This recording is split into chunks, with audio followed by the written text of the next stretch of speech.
a lot of people need to know more about this conflict, to really understand the intricacies of it, to understand that this is one of the greatest historical injustices, and to understand what the root cause of this issue is, to understand that this conflict did not begin on October 7th, that it was a result of years of occupation, of settlement expansion, of human rights abuses, of disregard for international law.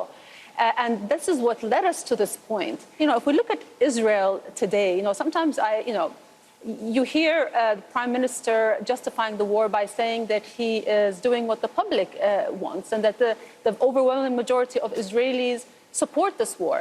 Well, I refuse to believe that an entire population can look at what's going on in Gaza and be okay with it. In Israel, the dehumanization of Palestinians is systematic. It's ingrained. It is ubiquitous. They believe it. They believe that if we don't kill them, they're going to kill us.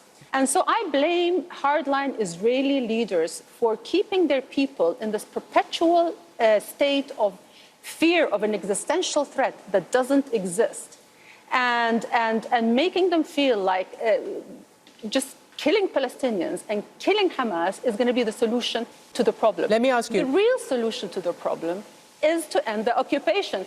Palestinians do not hate Israelis because of who they are. They hate them because of what they're doing to them.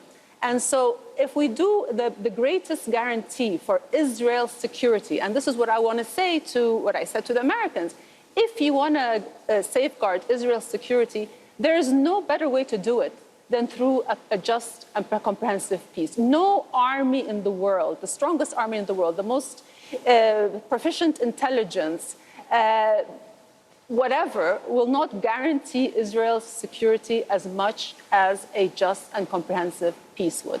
We, in this part of the world, need to find a way to share these holy lands in peace. Israel experienced 1 October 7th. Since then, the Palestinians have experienced 156 October 7th. They have been going through this every day. And prior to October 7th, they have been living in 50 years of oppression, of occupation, of having their movement restricted, having every aspect of their lives dominated, being humiliated. If I speak to the Israeli public, I would say, if you want your peace and your security, you have to address this big injustice that's on your doorstep. There is no shortcut. There is no security measure that is going to bring the more hopeful future and the stability that you want in your lives, other than finding a way to live with Palestinians. Israeli leaders must stop treating the existence of Palestinians as an inconvenient truth, as a demographic challenge, as a mode that needs to be mowed every now and then. Palestinians are here to stay. And so we have to find a way to live with one another.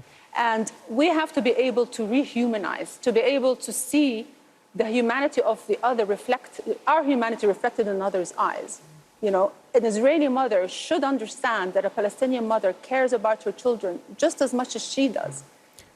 And there's just no way around that. I don't believe that peace is just about politics. Peace is about state of mind. It's a culture. It's about values. And those are the values that really need to be addressed. And they're long overdue.